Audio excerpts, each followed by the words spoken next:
Trinidad's ban on poultry from Guyana criticized as premature. And in sport, Barbadian bowling sensation fined for breach of ICC Code of Conduct during a World Cup match. I'm Ricardo Robertson. This is Caribbean in 10 for Tuesday, June 4, 2019. I'll be back with the details after the break.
Authorities in Guyana say Trinidad and Tobago's ban on poultry from the country is premature.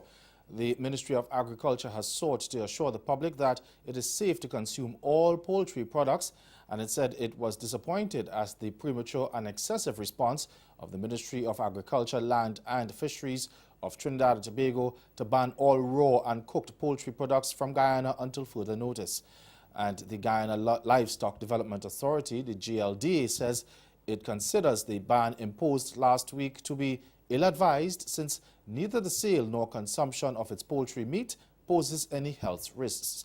It also stressed that the issue, what has been suspected to be but has not been confirmed as duck hepatitis virus, has been contained and restricted to 6 duck farms on the coast of Guyana.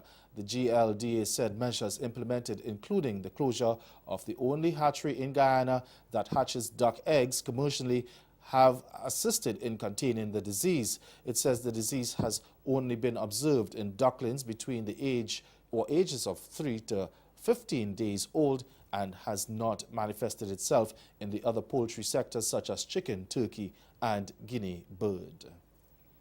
The Bahamian Senate has passed legislation to establish a national intelligence agency that will counter threats to the country, including terrorism, human trafficking and financial crime.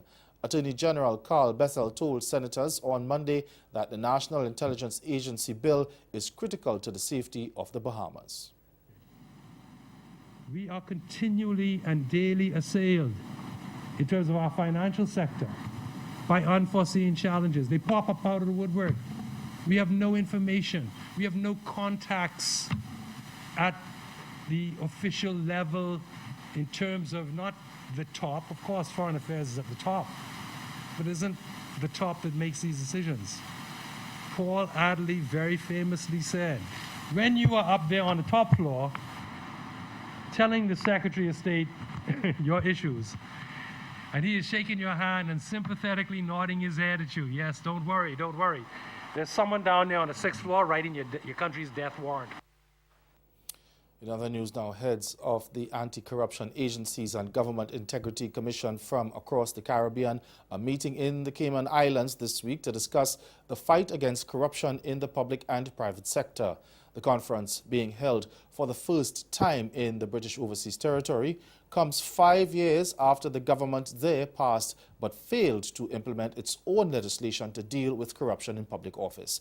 The theme for the 5th annual conference of the Commonwealth Caribbean Association of Integrity Commission and anti-corruption bodies is transforming words into action, revitalizing the fight against corruption. Cayman 27's Andrel Harris reports. One highly anticipated topic is the implementation of the standards in public life law, which has yet to be enacted. Rosie Whitaker-Miles, Cayman's anti-corruption chairwoman, says when it comes to corruption, Cayman is like the rest of the world. There's always wrongdoing in every society. Cayman is not unique at all. Dr. Roger Karanting has researched combating corruption across the world.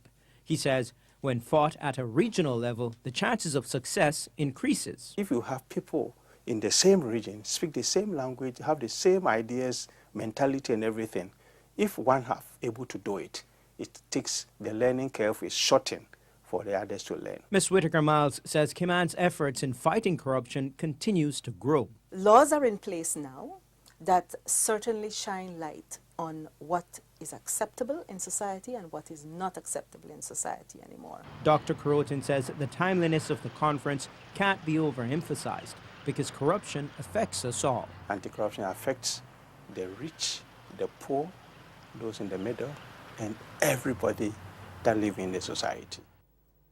And stay with us, your Midday Sport is next.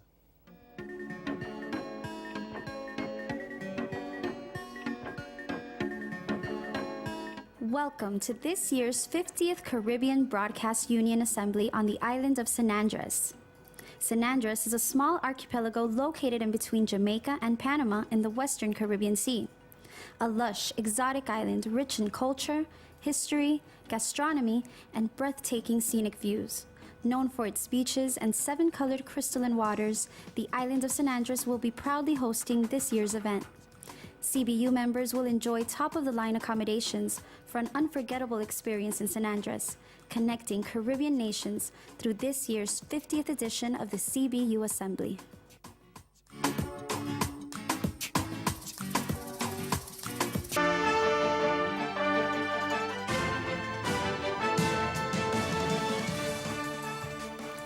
England's Barbadian fast bowling sensation Jofra Archer has been slapped with a sanction by the International Cricket Council for breaching its code of conduct.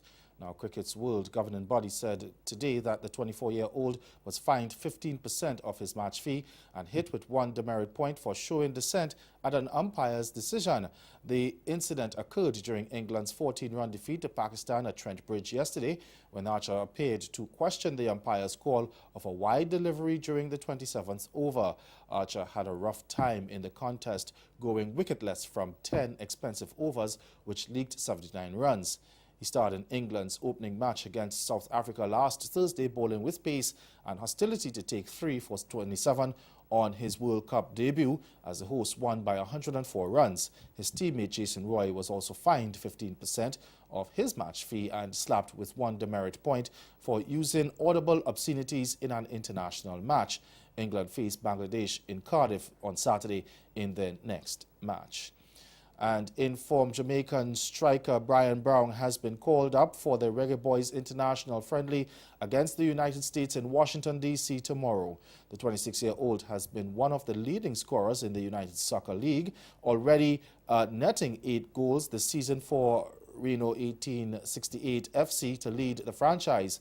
Now, following the fixture against the U.S., Brown will remain with the Reggae Boys while they prepare for the CONCACAF Gold Cup, which gets underway on June 15th. The former Harborview forward had an outstanding season for Reno last year, bagging 17 goals to be ranked in the top 5 of the USL. Jamaica have been installed in Group C of the Gold Cup and opened their campaign with a historic home fixture at the National Stadium in Kingston against Honduras on June 17th. They then traveled to Houston to take on El Salvador 4 days later before rounding off their preliminary campaign against Curacao in Los Angeles on June 25th. Jamaica has been losing finalists in the last 2 Gold Cup. And that's Caribbean Intent. Join us again at 6:30 for Caribbean Newsline. Until then, good afternoon.